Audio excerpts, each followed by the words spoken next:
Ayan, tambay na naman tayo dito sa ilog as usual. Pag walang nakuhang video, dito naman tayo mang-visit sa sa mga namimingwit.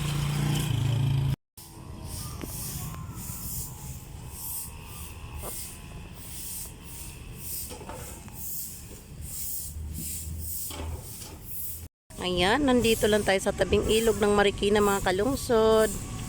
Ayan, makita nyo naman, super linis. Ayan, kahit hapon na may nagwawalis. Ayan. At saka banda dito mga kalungsod, ayan, may nangunguha ng isda. Nagdadala ata sila. Kasi yan, may nahagis sila eh. May nahagis sila.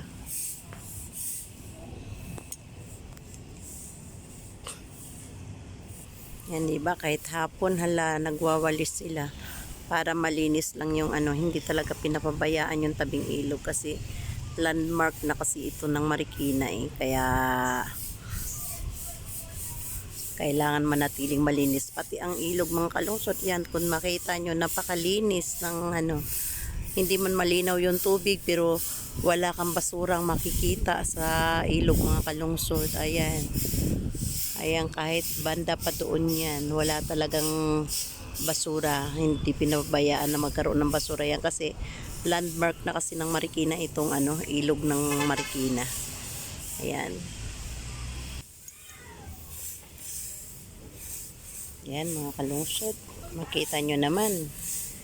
Ang linis. Ayan, kasi nga maraming ang puno dito kaya maya-maya lang sila talaga sinusunod nila ng pagwawalis para hindi ma-stuck yung mga puno na magiging basura sa daan. Yan. Masarap pumasyal dito sa Marikina mga kalungsod sa tabing ilog kasi ang linis. Maya-maya lang may mga nagwawalis.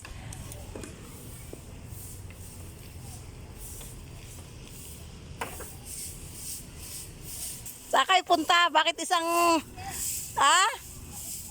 anong gagawin nyo? Ano ba? Nasundan pa ba? Kanino ba yan?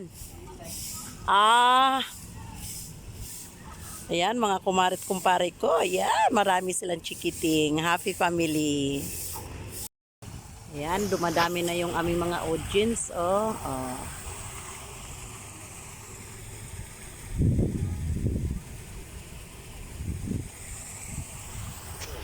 Kung may palutang.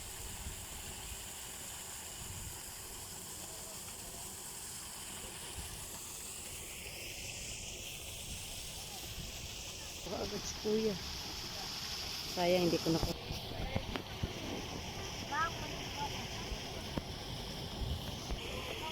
Yan, ang saya dito sa tabing ilog pagkahapon, lalo na pag umaga, mga alas 6, nako, ang daming tao.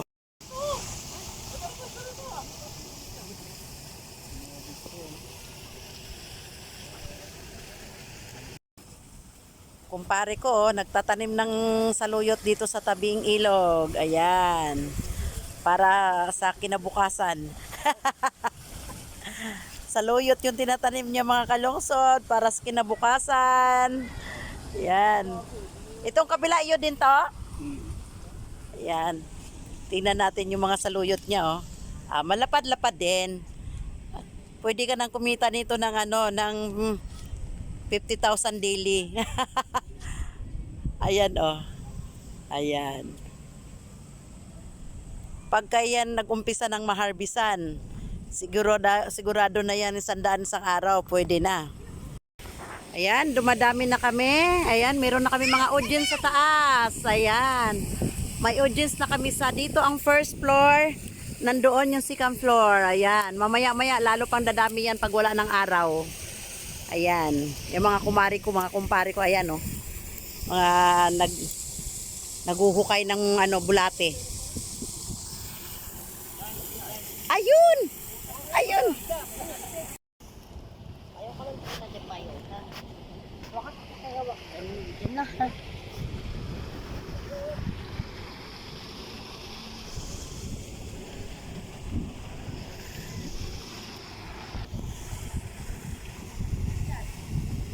So ayan mga kalungsod, dumadami na kami. Yan, dumadami na kami sa aming teritoryo, libangan tuwing umaga at saka hapon.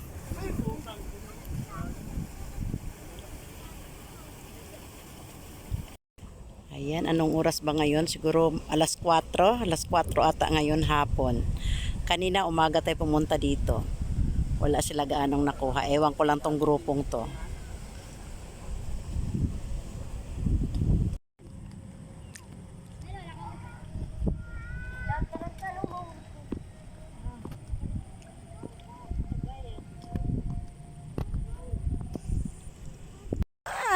Yan.